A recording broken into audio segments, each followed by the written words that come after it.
ਜੀ ਦੋਸਤੋ, ਸਵਾਗਤ ਹੈ ਤੁਹਾਡਾ ਸਾਡੀ ਅੱਜ ਦੀ ਨਵੀਂ ਵੀਡੀਓ ਦੇ ਵਿੱਚ ਸਾਡੇ YouTube ਚੈਨਲ ਸਟੱਡੀ ਹਰਪਲ ਤੇ। ਦੋਸਤੋ, ਚੈਨਲ ਨੂੰ ਸਬਸਕ੍ਰਾਈਬ ਕਰੋ, ਇਸ ਨਾਲ ਸਾਡਾ ਹੌਸਲਾ ਵੱਧਦਾ ਹੈ ਤੇ ਨਵੀਆਂ ਵੀਡੀਓ ਹੋਰ ਬਣਾ ਕੇ ਨਵੇਂ ਟੌਪਿਕਾਂ ਤੇ ਪਾਈਆਂ ਜਾਂਦੀਆਂ ਨੇ ਜੋ ਕਿ ਤੁਹਾਡੀ ਤਿਆਰੀ ਦੇ ਵਿੱਚ ਹੋਰ ਵੀ ਬਹੁਤ ਕਾਰਗਰ ਹੋਣਗੀਆਂ। ਤਾਂ ਦੋਸਤੋ, ਸ਼ੁਰੂ ਕਰਦੇ ਹਾਂ ਆਪਾਂ ਪੰਜਾਬੀ ਵਿਆਕਰਨ ਦਾ ਨਵਾਂ ਟੌਪਿਕ ਕਾਰਕ। ਠੀਕ ਹੈ ਦੋਸਤੋ, ਕਾਰਕ ਇਹਨੂੰ ਇੰਗਲਿਸ਼ ਦੇ ਵਿੱਚ ਕੇਸ ਵੀ ਕਿਹਾ ਜਾਂਦਾ ਹੈ। ਕਾਰਕ ਕੀ ਹੁੰਦਾ? ਕਿਸੇ ਵਾਕ ਵਿੱਚ ਨਾਮ ਜਾਂ ਪੜਨਾਮ ਦਾ ਹੋਰਨਾਂ ਸ਼ਬਦਾਂ ਜਿਵੇਂ ਕਿਰਿਆ ਵਗੈਰਾ ਹੋ ਗਈ ਨਾਲ ਸੰਬੰਧ ਪ੍ਰਗਟ ਕਰਨ ਵਾਲੇ ਰੂਪਾਂ ਨੂੰ ਕੀ ਕਿਹਾ ਜਾਂਦਾ ਹੈ? ਕਾਰਕ। ਕੀ ਕਿਹਾ ਜਾਂਦਾ ਹੈ? ਕਾਰਕ। ਤਾਂ ਹੁਣ ਕਾਰਕ ਦੀਆਂ ਆਪਾਂ ਕਿਸਮਾਂ ਦੇਖਦੇ ਹਾਂ।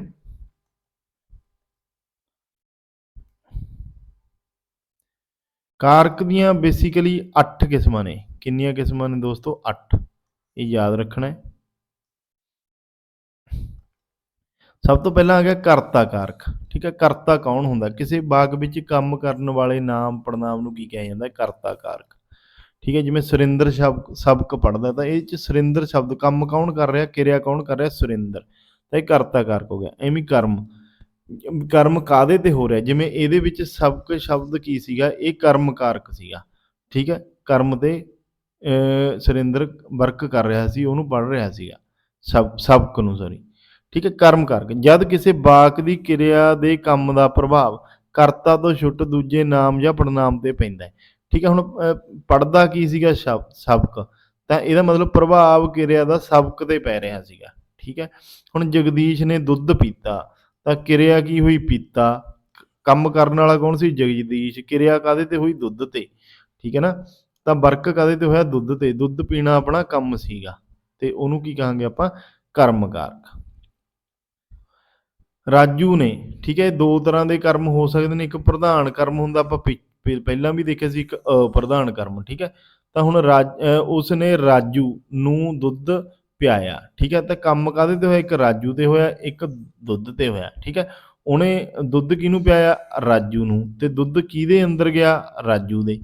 ਠੀਕ ਹੈ ਨਾ, ਤਾਂ ਰਾਜੂ ਕੀ ਹੋ ਗਿਆ? ਪ੍ਰਧਾਨ ਕਰਮ। ਰਾਜੂ ਨੂੰ ਦੁੱਧ ਪਿਆਉਣਾ ਕੀ ਹੋਇਆ? ਪ੍ਰਧਾਨ ਕਰਮ। ਰਾਜੂ ਦੁਆਰਾ ਦੁੱਧ ਪੀਣਾ ਕੀ ਕੰਮ ਹੋਇਆ? ਅਪ੍ਰਧਾਨ ਕਰਮ। ਠੀਕ ਹੈ ਨਾ, ਤਾਂ ਇਹਦੇ 'ਚ ਰਾਜੂ ਕੀ ਹੋ ਗਿਆ ਆਪਣੇ ਕੋਲ? ਪ੍ਰਧਾਨ ਕਰਮ। ਠੀਕ ਹੈ, ਹੁਣ ਇੱਕ ਹੋ ਗਿਆ ਕਰਨ ਕਾਰਕ। ਵਾਕ ਵਿੱਚ ਜਿਸ ਨਾਮ ਜਾਂ ਪੜਨਾਮ ਦੁਆਰਾ ਕਿਰਿਆ ਦਾ ਕੰਮ ਕੀਤਾ ਜਾਵੇ ਉਸ ਨੂੰ ਕੀ ਕਿਹਾ ਜਾਂਦਾ? ਕਰਨ ਕਾਰਕ। ਹੁਣ ਸਤਿੰਦਰ ਨੇ ਸੱਪ ਨੂੰ ਡਾਂਗ ਨਾਲ ਮਾਰਿਆ। ਠੀਕ ਹੈ, ਤਾਂ ਹੁਣ ਜਿਹੜੀ ਇਹਦੇ 'ਚ ਡਾਂਗ ਸ਼ਬਦ ਹੈ, ਹੁਣ ਸੱਪ ਨੂੰ ਮਾਰਿਆ ਕਾਹਦੇ ਨਾਲ ਹੈ? ਡਾਂਗ ਨਾਲ। ਕਿਰਿਆ ਕਾਹਦੇ ਨਾਲ ਕਰੀ ਹੈ? ਕਿਰਿਆ ਕੀਤੀ ਹੈ ਡਾਂਗ ਨਾਲ। ਠੀਕ ਹੈ, ਕਿਰਿਆ ਕੀ ਸੀਗੀ? ਮਾਰਨਾ। ਮਾਰਨਾ ਕਿਹਨੂੰ ਸੀਗਾ? ਸੱਪ ਨੂੰ। ਤਾਂ ਸੱਪ ਕੀ ਹੋ ਗਿਆ ਆਪਣੇ ਕੋਲ? ਕਰਮ। ਠੀਕ ਹੈ, ਤਾਂ ਮਾਰਿਆ ਕਿਹਦੇ ਨਾਲ ਹੈ? ਡਾਂਗ ਨਾਲ। ਠੀਕ ਹੈ ਨਾ, ਤਾਂ ਡਾਂਗ ਸ਼ਬਦ ਕੀ ਹੋ ਗਿਆ ਆਪਣੇ ਕੋਲ? ਕਰਨ ਕਾਰਕ। ਤਾਂ ਇਹ ਕੀ ਹੋ ਗਿਆ? ਕਰਨ ਕਾਰਕ। ਵੀ ਕਿਰਿਆ ਜਿਸ ਨਾਲ ਕੀਤੀ ਜਾਵੇ, ਠੀਕ ਹੈ, ਉਹਨੂੰ ਆਪਾਂ ਕਹਿੰਦੇ ਹਾਂ ਕਰਨ ਕਾਰਕ। ਜਿਵੇਂ ਹੁਣ ਸਵੀਟੀ ਨੇ ਸਹੇਲੀ ਰਾਹੀਂ ਕਿਤਾਬ ਭੇਜੀ। ਹੁਣ ਕਿਰਿਆ ਕੀ ਸੀ? ਭੇਜਣਾ। ਭੇਜਣਾ ਕੀ ਸੀਗਾ? ਕਿਤਾਬ। ਠੀਕ ਹੈ, ਭੇਜਣਾ ਕੀ ਸੀਗਾ? ਕਿਤਾਬ। ਤਾਂ ਕਿਤਾਬ ਭੇਜੀ ਕਿਹਦੇ ਰਾਹੀਂ? ਸਹੇਲੀ ਰਾਹੀਂ। ਹੁਣ ਸਹੇਲੀ ਇੱਕ ਆਪਣਾ ਸੋਰਸ ਹੋ ਗਿਆ ਵਰਕ ਕਰਨ ਦਾ। ਠੀਕ ਹੈ, ਤਾਂ ਇਹ ਕਰਨ ਕਾਰਕ ਹੋ ਗਿਆ। ਤਾਂ ਕਿਤਾਬ ਕੀ ਸੀ ਆਪਣੇ ਕੋਲ? ਕਰਮ।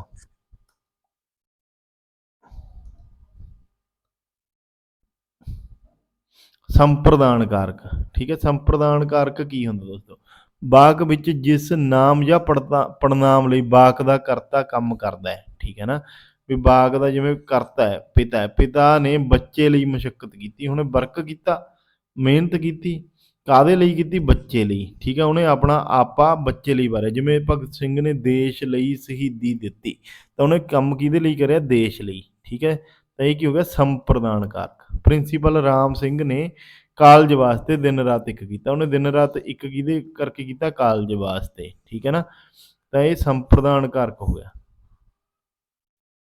ਅਪਾਦਾਨ ਕਾਰਕ। ਵਾਕ ਵਿੱਚ ਕਿਸੇ ਵਿਚਾਰ, ਕਾਰਜ, ਸਥਾਨ ਤੋਂ ਵਿਛੜਨ ਜਾਂ ਵੱਖ ਹੋਣ ਦਾ ਭਾਵ ਪ੍ਰਗਟ ਹੋਵੇ। ਠੀਕ ਹੈ ਨਾ, ਇਹ ਲੱਗੇ ਵੀ ਕਿਤੋਂ ਵਿਛੜ ਰਿਹਾ ਤਾਂ ਉਹਨੂੰ ਕੀ ਕਿਹਾ ਜਾਂਦਾ? ਅਪਾਦਾਨ ਕਾਰਕ। ਇਹਦੀ ਐਗਜ਼ਾਮਪਲ ਦੇਖਦੇ ਹਾਂ। ਜਿਵੇਂ ਮੈਂ ਕੱਲ ਹੀ ਦਿੱਲੀੋਂ ਆਇਆ। ਠੀਕ ਹੈ ਨਾ, ਤਾਂ ਕਿੱਥੋਂ? ਸੰਤੋਖ ਦਿੱਲੀੋਂ ਆਇਆ। ਜਿਵੇਂ ਇਹ ਐਗਜ਼ਾਮਪਲ ਲੈ ਲਈਏ। ਠੀਕ ਹੈ, ਤਾਂ ਦਿੱਲੀੋਂ ਵਿਛੜਿਆ ਕਿੱਥੋਂ ਆ ਉਹ ਬੰਦਾ? ਦਿੱਲੀ ਤੋਂ ਵਿਛੜ ਗਿਆ ਨਾ, ਤਾਂ ਇਹਨੂੰ ਆਪਾਂ ਕੀ ਕਹਾਂਗੇ, ਆਪਾਦਾਨ ਕਾਰਕ। ਉਹ ਛੱਪੜ ਵਿੱਚੋਂ ਬਾਹਰ ਨਿਕਲਿਆ, ਤਾਂ ਉਹ ਕਿੱਥੋਂ ਵਿਛੜਿਆ, ਛੱਪੜ ਚੋਂ, ਠੀਕ ਹੈ ਨਾ। ਤਾਂ ਵੱਖ ਹੋਣ ਦਾ ਭਾਵ ਵਿਅਕਤ ਕਰਾਉਂਦਾ ਇਹ, ਠੀਕ ਹੈ, ਵੱਖ ਹੋਣ ਦਾ, ਇਹ ਯਾਦ ਰੱਖਣਾ। ਉਸ ਤੋਂ ਬਾਅਦ ਆਪਣੇ ਕੋਲ ਆ ਗਿਆ ਸੰਬੰਧ ਕਾਰਕ, ਠੀਕ ਹੈ। ਸੰਬੰਧ, ਇਹ ਸੰਬੰਧ ਤੋਂ ਹੀ ਪਤਾ ਲੱਗਦਾ ਵੀ ਸੰਬੰਧ ਪ੍ਰਗਟ ਕਰੇ, ਹੈ ਨਾ। ਜਿਵੇਂ ਜਦ ਵਾਕ 'ਚ ਕੋਈ ਨਾਮ ਪੜਨਾਮ ਦਾ ਕਿਸੇ ਦੂਜੇ ਨਾਮ ਪੜਨਾਮ ਨਾਲ ਮਾਲਕੀ ਦਾ ਸੰਬੰਧ ਦੱਸਿਆ ਜਾਵੇ, ਜਿਵੇਂ ਇਹ ਸਰਜੀਤ ਦੀ ਕੋਠੀ ਆ, ਹੁਣ ਕੋਠੀ ਕਿਹਦੀ ਆ, ਸਰਜੀਤ ਦੀ, ਤਾਂ ਇਹ ਸੰਬੰਧ ਪੈਦਾ ਹੋ ਰਿਹਾ। ਜਿਵੇਂ ਇਹ ਮੋਹਨ ਦਾ ਸਕੂਟਰ ਹੈ, ਆਪਾਂ ਪੜ੍ਹ ਕੇ ਹਟੇ ਹਾਂ, ਇਹ ਮੋਹਨ ਦਾ ਸਕੂਟਰ ਹੈ, ਠੀਕ ਹੈ। ਤਾਂ ਹੁਣ ਸਕੂਟਰ ਕਿਹਦਾ ਹੈ, ਮੋਹਨ ਦਾ, ਠੀਕ ਹੈ। ਦਾ ਇਹ 'ਚ ਪ੍ਰੈਪੋਜੀਸ਼ਨ ਹੈ, ਜਿਵੇਂ ਇਹਦੇ 'ਚ ਦੀ ਹੈ, ਸੰਬੰਧਕ, ਠੀਕ ਹੈ। ਤਾਂ ਸੰਬੰਧ ਪ੍ਰਗਟ ਹੋ ਰਿਹਾ ਹੈਗਾ ਸਕੂਟਰ ਦਾ ਮੋਹਨ ਦੇ ਨਾਲ, ਐਵੇਂ ਕੋਠੀ ਦਾ ਸਰਜੀਤ ਦੇ ਨਾਲ, ਤਾਂ ਇਹਨੂੰ ਆਪਾਂ ਕਹਾਂਗੇ ਸੰਬੰਧ ਕਾਰਕ। ਅਧਿਕਰਨ ਕਾਰਕ, ਵਾਕ ਵਿੱਚ ਕਿਰਿਆ ਦਾ ਕੰਮ ਜਿਸ ਨਾਮ ਜਾਂ ਪੜਨਾਮ ਦੇ ਆਸਰੇ ਜਾਂ ਜਿਸ ਥਾਂ ਹੋਵੇ, ਠੀਕ ਹੈ ਨਾ। ਜਿਵੇਂ ਜਿਸ ਥਾਂ, ਇਹਨੂੰ ਜਗ੍ਹਾ ਦਾ ਆਪਾਂ ਮੰਨ ਕੇ ਚੱਲਦੇ ਹਾਂ, ਥਾਂ ਹੋਵੇ ਉਸ ਨੂੰ ਅਧਿਕਰਨ ਕਾਰਕ ਕਿਹਾ ਜਾਂਦਾ। ਨਾਮ ਪੜਨਾਮ ਦੇ ਆਸਰੇ ਜਾਂ ਜਿਸ ਥਾਂ, ਜਿਵੇਂ ਛੱਤ ਉੱਤੇ ਪੜੋ, ਠੀਕ ਹੈ। ਪੜਨਾ ਕਿੱਥੇ ਹੈ, ਛੱਤ ਉੱਤੇ। ਕਮਰੇ ਵਿੱਚ ਬੈਠੋ, ਕਮਰੇ 'ਚ ਬੈਠੋ, ਠੀਕ ਹੈ। ਉਹ ਘਰ ਦੇ ਅੰਦਰ ਚਲਾ ਗਿਆ, ਠੀਕ ਹੈ ਨਾ। ਤਾਂ ਕਹਿਣ ਦਾ ਮਤਲਬ ਇਹਨਾਂ ਦੇ ਵਿੱਚ ਕੀ ਹੈ, ਥਾਂ ਦੀ ਜ਼ਿਕਰ ਹੋ ਰਹੀ ਹੈ ਆਪਣੇ, ਠੀਕ ਹੈ। ਕਾਹਦੀ ਜ਼ਿਕਰ ਹੋ ਰਹੀ ਹੈ, ਥਾਂ ਦੀ। ਉਹਨੂੰ ਕੀ ਕਿਹਾ ਜਾਂਦਾ, ਅਧਿਕਰਨ ਕਾਰਕ।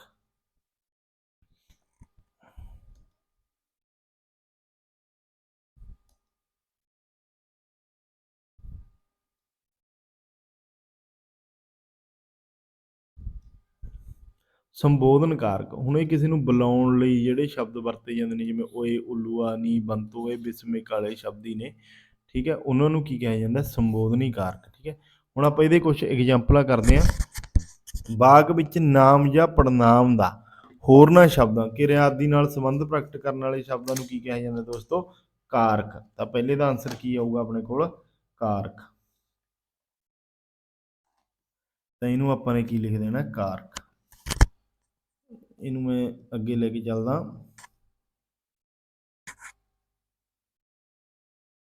ਤਾਂ ਇਹ ਸ਼ਬਦ ਕੀ ਆ ਗਿਆ ਆਪਣੇ ਕੋਲ, ਕਾਰਕ। ਹੁਣ ਕਾਰਕ ਕਿੰਨੇ ਤਰ੍ਹਾਂ ਦੇ ਹੁੰਦੇ ਨੇ, ਕਾਰਕ ਆਪਾਂ ਨੇ ਪੜ੍ਹੇ ਨੇ ਇਹ 8 ਤਰ੍ਹਾਂ ਦੇ। ਇਹ ਕਿੰਨੇ ਤਰ੍ਹਾਂ ਦੇ ਹੁੰਦੇ ਨੇ ਦੋਸਤੋ, 8 ਤਰ੍ਹਾਂ ਦੇ, ਠੀਕ ਹੈ। ਉਸ ਤੋਂ ਬਾਅਦ ਵਾਕ ਵਿੱਚ ਕੰਮ ਕਰਨ ਵਾਲੇ ਨਾਮ ਜਾਂ ਪੜਨਾਮ ਨੂੰ ਕੀ ਕਿਹਾ ਜਾਂਦਾ, ਠੀਕ ਹੈ। ਜਿਹੜਾ ਕੰਮ ਕਰਦਾ ਉਹਨੂੰ ਕੀ ਕਿਹਾ ਜਾਂਦਾ, ਕਰਤਾ ਕਾਰਕ, ਠੀਕ ਹੈ ਦੋਸਤੋ। ਤੇ ਕੀ ਕਿਹਾ ਜਾਂਦਾ ਹੈ, ਕਰਤਾ ਕਾਰਕ। ਇਹ ਆ ਗਿਆ ਆਪਣੇ ਕੋਲ ਕਰਤਾ ਕਾਰਕ। ਅੱਗੇ ਵਧਦੇ ਹਾਂ। ਸੁਰਿੰਦਰ ਫੁੱਟਬਾਲ ਖੇਡਦਾ ਹੈ, ਇਹਦੇ 'ਚ ਕਰਤਾ ਕਾਰਕ ਕੌਣ ਹੈ, ਸੁਰਿੰਦਰ। ਫੁੱਟਬਾਲ ਖੇਡ ਕੌਣ ਰਿਹਾ ਦੋਸਤੋ, ਸੁਰਿੰਦਰ ਖੇਡ ਰਿਹਾ। ਕੰਮ ਕੀ ਹੈ, ਫੁੱਟਬਾਲ, ਕਰਮ, ਠੀਕ ਹੈ। ਤੇ ਇਹ ਕੀ ਹੋ ਗਿਆ ਆਪਣਾ, ਕਰਤਾ। ਤਾਂ ਖੇਡਣਾ ਕੀ ਹੋ ਗਿਆ, ਕਿਰਿਆ, ਠੀਕ ਹੈ ਦੋਸਤੋ, ਇਹ ਯਾਦ ਰੱਖਣਾ।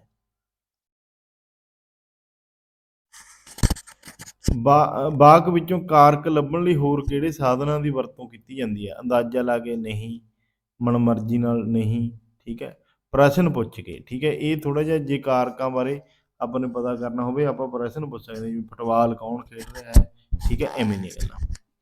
ਵਾਕ ਦੀ ਕਿਰਿਆ ਦਾ ਜਿਸ ਨਾਮ ਪੜਨਾਮ ਉੱਤੇ ਪ੍ਰਭਾਵ ਪਵੇ ਉਹ ਕਿਹੜਾ ਕਾਰਕ ਹੁੰਦਾ, ਠੀਕ ਹੈ। ਵਾਕ ਦੀ ਕਿਰਿਆ ਦਾ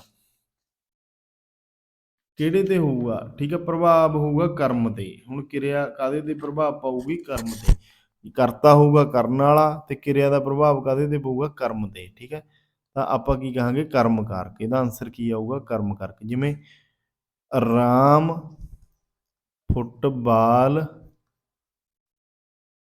ਖੇਡਦਾ ਹੈ, ਹੁਣ ਖੇਡਣਾ ਕੀ ਹੈ, ਕਿਰਿਆ, ਖੇਡੀ ਕੀ ਜਾ ਰਹੀ ਹੈ, ਫੁੱਟਬਾਲ। ਤਾਂ ਇਹ ਫੁੱਟਬਾਲ ਕੀ ਸੀਗਾ, ਇਹਦੇ 'ਚ ਕਰਮ, ਤੇ ਰਾਮ ਕੀ ਸੀਗਾ ਆਪਣੇ ਕੋਲ, ਕਰਤਾ। ਤਾਂ ਕਿਰਿਆ ਦਾ ਪ੍ਰਭਾਵ ਕਿਤੇ ਪੈ ਰਿਹਾ, ਫੁੱਟਬਾਲ ਤੇ, ਠੀਕ ਹੈ ਦੋਸਤੋ। ਅੱਗੇ ਚੱਲਦੇ ਹਾਂ। ਕੁਲਜੀਤ ਨੂੰ ਰੋਟੀ ਦਿਓ, ਠੀਕ ਹੈ ਨਾ। ਤਾਂ ਇਹ 'ਚ ਕਰਮ ਕੀ ਹੈ, ਕਰਮ ਹੈਗਾ ਰੋਟੀ ਦੇਣਾ, ਠੀਕ ਹੈ ਨਾ। ਦਿਓ ਕੀ ਸੀ, ਕਿਰਿਆ, ਦਿਓ ਕੀ ਹੈ, ਕਿਰਿਆ। ਕੁਲਜੀਤ ਕੀ ਹੈ, ਕਰਤਾ, ਰੋਟੀਆਂ ਖਾ ਰਿਹਾ ਉਹ, ਠੀਕ ਹੈ, ਕਿਰਿਆ ਕਰ ਰਿਹਾ। ਤਾਂ ਉਹਨੂੰ ਕਰਮ ਕੀ ਆ, ਰੋਟੀ ਦੇਣਾ, ਠੀਕ ਹੈ ਦੋਸਤੋ। ਇਹ ਸੀਗਾ ਰੋਟੀ ਦੇਣਾ, ਠੀਕ ਹੈ। ਵਾਕ ਦਾ ਕਰਤਾ ਨਾਮ ਜਾਂ ਪੜਨਾਮ ਦੇ ਸਾਧਨ, ਇਹ ਦੇਖਦੇ ਆਪਾਂ ਅੱਗੇ।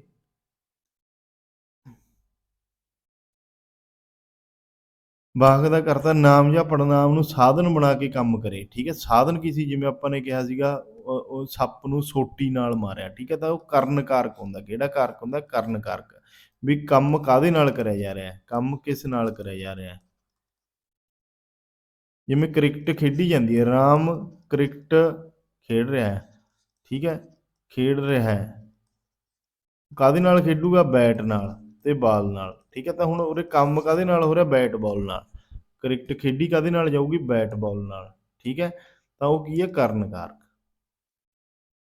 ਮੈਂ ਪੈਨ ਨਾਲ ਚਿੱਠੀ ਲਿਖੀ, ਤਾਂ ਇਹਦੇ 'ਚ ਹੁਣ ਕਰਮ ਕਾਰਕ ਕੀ ਹੈ, ਠੀਕ ਹੈ। ਕਾਹਦੇ ਨਾਲ ਕਰਿਆ, ਆਪਾਂ ਪੈਨ ਨਾਲ ਕਰਿਆ ਕੰਮ, ਠੀਕ ਹੈ। ਇੱਕ ਕੰਮ ਕੀ ਕਰਨਾ ਸੀ, ਚਿੱਠੀ ਲਿਖਣਾ ਸੀ, ਇਹ ਕਿਰਿਆ ਸੀ, ਇਹ ਕਰਮ ਸੀ, ਠੀਕ ਹੈ। ਤਾਂ ਇਹ ਕੀ ਹੋ ਗਿਆ ਆਪਣੇ ਕੋਲ, ਕਰਨ ਕਾਰਕ, ਪੈਨ ਜਿਹਦੇ ਨਾਲ ਚਿੱਠੀ ਲਿਖੀ ਗਈ, ਠੀਕ ਹੈ ਦੋਸਤੋ। ਅੱਗੇ ਆ ਗਿਆ ਵਾਕ ਦਾ ਕਰਤਾ ਜਿਸ ਨਾਮ ਜਾਂ ਪੜਨਾਮ ਲਈ ਕੰਮ ਕਰੇ, ਠੀਕ ਹੈ। ਉਹਨੂੰ ਕੀ ਕਿਹਾ ਜਾਂਦਾ, ਸੰਪਰਦਾਨ ਕਾਰਕ। ਜਿਵੇਂ ਦੇਸ਼ ਲਈ ਕੁਰਬਾਨੀ ਦਿੱਤੀ, ਠੀਕ ਹੈ ਨਾ, ਜੇ ਕਿਸੇ ਦੂਸਰੇ ਬੰਦੇ ਲਈ ਕੰਮ ਕਰ ਰਿਹਾ ਤਾਂ ਉਹ ਸੰਪਰਦਾਨ ਕਾਰਕ, ਠੀਕ ਹੈ ਦੋਸਤੋ। ਹੁਣ ਭਗਤ ਸਿੰਘ ਨੇ ਦੇਸ਼ ਦੀ ਖਾਤਰ ਜਾਨ ਕੁਰਬਾਨ ਕਰ ਦਿੱਤੀ, ਤਾਂ ਇਹਦੇ 'ਚ ਸੰਪਰਦਾਨ ਕਾਰਕ ਕਿਹੜਾ ਹੈਗਾ, ਠੀਕ ਹੈ। ਦੇਸ਼ ਲਈ, ਦੇਸ਼ ਦੀ ਖਾਤਰ, ਇਹ ਕੀ ਹੈ ਆਪਣਾ ਸੰਪਰਦਾਨ ਕਾਰਕ। ਵੀ ਕੰਮ ਕਿਹਦੇ ਲਈ ਕਰਿਆ ਉਹਨੇ, ਦੇਸ਼ ਲਈ, ਠੀਕ ਹੈ ਦੋਸਤੋ। ਵਾਕ ਵਿੱਚ ਜਿਸ ਨਾਮ ਜਾਂ ਪੜਨਾਮ ਤੋਂ ਕਿਰਿਆ ਦਾ ਕੰਮ ਸ਼ੁਰੂ ਹੋਣ ਜਾਂ ਵੱਖ ਹੋਣ ਦਾ ਪਤਾ ਲੱਗੇ, ਠੀਕ ਹੈ, ਉਹ ਕਿਹੜਾ ਕਾਰਕ ਹੁੰਦਾ ਆਪਣੇ ਕੋਲ, ਅਪਾਦਾਨ ਕਾਰਕ, ਠੀਕ ਹੈ। ਵੱਖ ਕਿੱਥੋਂ ਹੈ, ਜਿਵੇਂ ਮੈਂ ਦਿੱਲੀੋਂ ਆਇਆ, ਠੀਕ ਹੈ ਨਾ, ਤਾਂ ਉੱਥੋਂ ਵਿਛੜ ਰਿਹਾ ਆਪਾਂ, ਜਿੱਥੋਂ ਵਿਛੜਨ ਦਾ ਭਾਵ ਆਵੇ, ਠੀਕ ਹੈ, ਉਹ ਕਿਹੜਾ ਕਾਰਕ ਹੁੰਦਾ, ਅਪਾਦਾਨ ਕਾਰਕ। ਇਹ ਯਾਦ ਰੱਖਿਓ, ਅਪਾਦਾਨ ਕਾਰਕ। ਸਰਜੀਤ ਸਿੰਘ ਸਕੂਲੋਂ ਨਹੀਂ ਆਇਆ, ਤਾਂ ਇਹਦੇ 'ਚ ਅਪਾਦਾਨ ਕਾਰਕ ਕੀ ਹੈ, ਸਕੂਲੋਂ, ਠੀਕ ਹੈ। ਉਹ ਕਿੱਥੋਂ ਨਹੀਂ ਆਇਆ, ਸਕੂਲੋਂ, ਵੱਖ ਨਹੀਂ ਹੋਇਆ ਉੱਥੋਂ। ਵਾਕ ਵਿੱਚ ਨਾਮ ਜਾਂ ਪੜਨਾਮ ਦਾ ਦੂਜੇ ਨਾਮ ਜਾਂ ਪੜਨਾਮ ਉੱਤੇ ਮਾਲਕੀ ਦਾ ਸੰਬੰਧ, ਠੀਕ ਹੈ। ਤਾਂ ਮਾਲਕੀ ਦਾ ਸੰਬੰਧ ਕਿਹੜਾ ਦੱਸਦਾ ਹੈਗਾ, ਸੰਬੰਧ ਕਾਰਕ। ਜਿਵੇਂ ਇਹ ਰਾਮ ਦਾ ਸਕੂਟਰ ਹੈ, ਇਹ ਸ਼ਾਮ ਦੀ ਗੱਡੀ ਹੈ, ਇਹ ਸਰਜੀਤ ਦੀ ਕੋਠੀ ਹੈ, ਠੀਕ ਹੈ। ਤਾਂ ਇਹ ਚੀਜ਼ਾਂ ਕੀ ਨੇ ਆਪਣੇ ਕੋਲ, ਸੰਬੰਧ ਕਾਰਕ। ਤਾਂ ਇਹਨੂੰ ਕੀ ਕਹਾਂਗੇ ਆਪਾਂ, ਸੰਬੰਧ ਕਾਰਕ, ਠੀਕ ਹੈ, ਯਾਦ ਰੱਖਿਓ। ਅੱਗੇ ਗੁਰਪ੍ਰੀਤ ਨੇ ਸੱਪ ਨੂੰ ਮਾਰਿਆ, ਕਰਮ ਕਾਰਕ ਕੀ ਹੈ ਇਹਦੇ 'ਚ, ਸੱਪ ਨੂੰ ਮਾਰਨਾ, ਠੀਕ ਹੈ। ਸੱਪ ਨੂੰ ਮਾਰਨਾ ਕੀ ਆਪਣੇ ਕੋਲ, ਸੱਪ ਨੂੰ ਮਾਰਨਾ। ਤਾਂ ਸੱਪ ਜਿਹੜਾ ਹੈਗਾ ਗਾ ਇਹਦੇ 'ਚ ਕਰਮ ਹੈ, ਮਾਰਿਆ ਕੀ ਹੈ, ਕਿਰਿਆ, ਤੇ ਗੁਰਪ੍ਰੀਤ ਕੀ ਹੈ ਆਪਣੇ ਕੋਲ, ਕਰਤਾ, ਠੀਕ ਹੈ ਦੋਸਤੋ। ਕਲੀਅਰ ਹੋਊਗਾ ਇੱਥੇ ਤੱਕ। ਅੱਗੇ ਚੱਲਦੇ ਹਾਂ। ਗੁਰਪ੍ਰੀਤ ਨੇ ਸੋਟੀ ਨਾਲ ਸੱਪ ਮਾਰਿਆ, ਇਹ 'ਚ ਕਰਮ ਕਾਰਕ ਕੀ ਹੈ, ਕਰਮ ਹੈਗਾ ਸੱਪ ਨੂੰ ਮਾਰਨਾ, ਠੀਕ ਹੈ। ਕਰਨ ਕੀ, ਜੇ ਕਰਨ ਪੁੱਛਦਾ ਤਾਂ ਉਹ ਸੋਟੀ ਸੀਗੀ, ਸੋਟੀ, ਇਹ ਕੀ ਸੀਗਾ, ਕਰਨ। ਕੰਮ ਕਿਹਦੇ ਨਾਲ ਕਰਿਆ, ਸੋਟੀ ਨਾਲ। ਕੰਮ ਕੀ ਕਰਿਆ, ਸੱਪ ਮਾਰਿਆ, ਠੀਕ ਹੈ। ਮੇਰੇ ਕੋਟ ਦਾ ਰੰਗ ਕਾਲਾ ਹੈ, ਠੀਕ ਹੈ। ਤਾਂ ਇਹਦੇ 'ਚ ਸੰਬੰਧ ਕਾਰਕ ਕੀ ਹੈ, ਕੋਟ। ਮੇਰਾ ਸੰਬੰਧ ਕਿਹਦੇ ਨਾਲ ਹੈ, ਕੋਟ ਨਾਲ ਹੈ। ਬੱਚੇ ਕੋਠੇ ਉੱਤੇ ਹਨ, ਠੀਕ ਹੈ। ਤਾਂ ਅਧਿਕਰਨ ਕਾਰਕ ਕਿੱਥੇ ਹੈ, ਕੋਠੇ ਉੱਤੇ, ਠੀਕ ਹੈ ਨਾ, ਕੋਠੇ ਉੱਤੇ। ਤਾਂ ਇਹਨੂੰ ਅਧਿਕਰਨ ਕਾਰਕ ਆਪਾਂ ਕਹਿ ਸਕਦੇ ਹੈਗੇ, ਠੀਕ ਹੈ। ਜੇ ਥੱਲੇ ਆਊਂਗਾ ਮੈਂ, ਕਿੱਥੋਂ ਆਊਂਗਾ, ਕੋਠੇ ਤੋਂ ਆਊਂਗਾ, ਠੀਕ ਹੈ। ਇਹ ਆਪਾਂ ਇਹਨੂੰ ਕਹਿ ਸਕਦੇ ਹਾਂ, ਠੀਕ ਹੈ ਦੋਸਤੋ। ਇਹ ਸੀ ਆਪਣਾ ਕਾਰਕ ਤੇ ਪੰਜਾਬੀ ਵਿਆਕਰਨ ਦੇ ਜੋ ਮੁੱਖ ਅੰਗ ਸੀਗੇ, ਉਹ ਆਪਾਂ ਨੇ ਇਸ ਸਾਰੀ ਵੀਡੀਓ ਸੀਰੀਜ਼ ਦੇ ਵਿੱਚ ਦੇਖ ਲਏ ਨੇ। ਜੇਕਰ ਤੁਹਾਨੂੰ ਹੋਰ ਕੋਈ ਵੀਡੀਓ ਦੀ ਵੀ ਜਾਣੀ ਕਿ ਜ਼ਰੂਰਤ ਹੈ ਕਿਸੇ ਟੌਪਿਕ ਦੀ, ਤਾਂ ਕਮੈਂਟ ਵਿੱਚ ਜ਼ਰੂਰ ਦੱਸਣ ਦੀ ਖੇਚਲਾ ਕਰਨੀ, ਤਾਂ ਉਹ ਵੀਡੀਓ ਬਣਾ ਕੇ ਆਪ ਜੀ ਨੂੰ ਭੇਜ ਦਿੱਤੀ ਜਾਵੇਗੀ, ਠੀਕ ਹੈ ਦੋਸਤੋ। ਚੈਨਲ 'ਤੇ ਹੋਰ ਵੀ ਕਈ ਸਬਜੈਕਟ 'ਤੇ ਵੀਡੀਓਜ਼ ਪਾਈਆਂ ਗਈਆਂ ਨੇ, ਅਤੇ ਉਹ ਸਾਰੀਆਂ ਵੀਡੀਓ ਦੇਖਦੇ ਰਹੋ।